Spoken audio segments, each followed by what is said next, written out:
Radical. Welcome to part one of Radical Rapid Fire Comment Response for April the 18th through April the 24th, 2022. Short comments, quick replies. Phil hungers for hose. I don't need any money for this. My insurance will cover it. He's not doing this to eBay. He even said as much. Talk about 8-bit guy. My response to you was, he had new patrons signed up specifically due to his crisis upload. They stated that on his Patreon, and he didn't turn down the sympathy donations. It's not really so much as what people say on YouTube, it's what they do, or what they don't do specifically. That was a perfect opportunity for 8-Bit Guy to tell that person that said again on their Patreon, I wish I would have donated sooner. After I saw this video, I had to donate. He should have said to that person, do not donate to my Patreon just because I had my video about my crisis, but he did not. The silence was deafening. Albert Menendez. A more entertaining upload than Folding Lines is Silverwing 21's Girls of the 80s. Highly recommended. I did get around to checking that out. It's a music video. I forget the metal band that was playing there also, in the background of that music video. I could not pay attention because there was a lot of scenes of really hot females from the 80s that most of them maybe don't look so good nowadays. Maybe some of their bits are like a little droopy nowadays, but at least in that, there was a lot of unclothed females, like a lot. And I'm shocked I didn't get that warning before I started that upload. You know how YouTube sometimes kind of warns you. YouTube warns you that this may be something that you don't want to see, discretion advised, something like that. Yeah, it was good, more entertaining. For some reason, I find, 3 or 4 minutes of nudity more entertaining than listening to Folding Lines talk for over 2 hours about NFTs. Yikes. Nathan Weaver.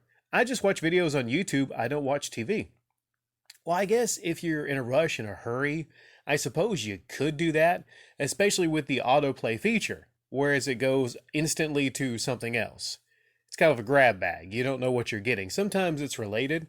Sometimes I might be, working on something. I might be, very busy, and I'll have the autoplay feature on my phone. I'll go to probably a sports upload, and then it autoplays something that's sports related for me. But YouTube is not a replacement for actual TV, actual movies. But I mean, you can do it, but you're just, I don't know, like, you don't watch any television, like any movies? Seems like a waste. Peter/Jan. Just look at Angry Joe's channel. He's become really lazy since he has a Patreon and join button. I've heard that from people also, that his quality has went down. He seems to do less of the angry reviews now that he does the Patreon, which is a weird thing. Tell me, why is it usually when the Patreon is released, usually the quality of a channel goes down, or they upload less? Usually it should be the opposite, right? I mean, a lot of these creators say, well, we need Patreon to expand the channel. We need join memberships to expand the channel. But most times the channel either just stays the same or things kind of get worse. You can also make an argument that he's lazy because he refuses to upload more, which would actually net him more ad revenue. He refuses to upload more, and he would prefer just to actually be lazier and just like have people donate and, front him money to pay his bills or buy video games or whatever an Angry Joe does. Big Man's 89. It boggles my mind who in their right mind would ever pay $100 or more super chat for a shout out for a live stream. And this guy isn't that big of a deal. I don't know who he thinks he is.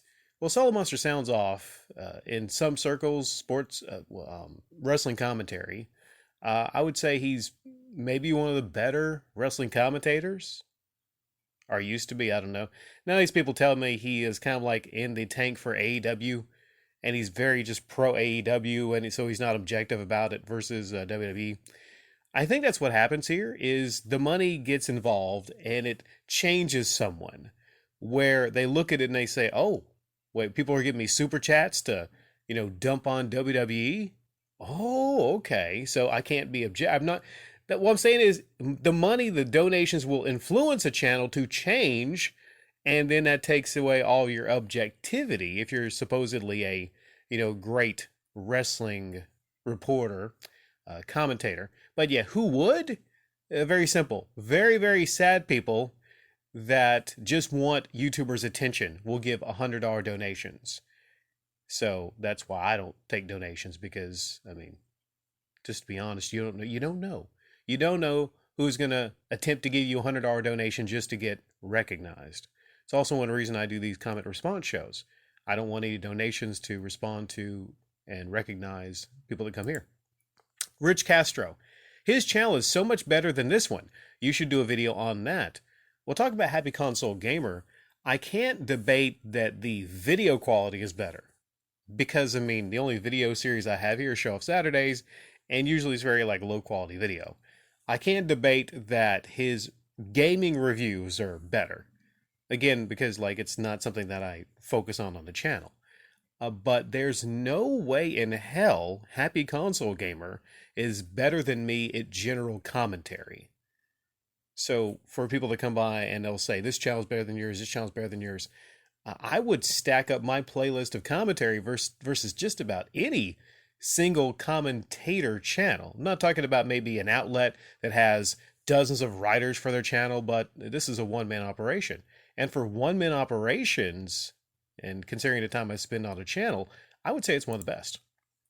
MBK, silent. Pat and Ian are the same way. Doggone NFTs all the time, yet they have 2 patrons. Memberships, and you name it, they have it. Y33T3R replied to you, difference is that when you buy a Patreon subscription, you're not buying it so you can resell it for more. That and they offer something that has actual values and people would want. Well, as far as what people would want, there are people that want to listen to Pat and Ian talk about things. There are. I mean, Ian, maybe Pat, but Ian, really? There's people that want to listen to him? I don't know. But as far as value, what is the value of Pat and Ian talking? I mean, there's a lot of talkers on YouTube. What would be the value of Pat and Ian talking? I just don't think there's a lot of really value there. So, yeah. Dog on NFTs. I don't see how you can dog on NFTs, which is basically things on the blockchain that really don't have any actual value.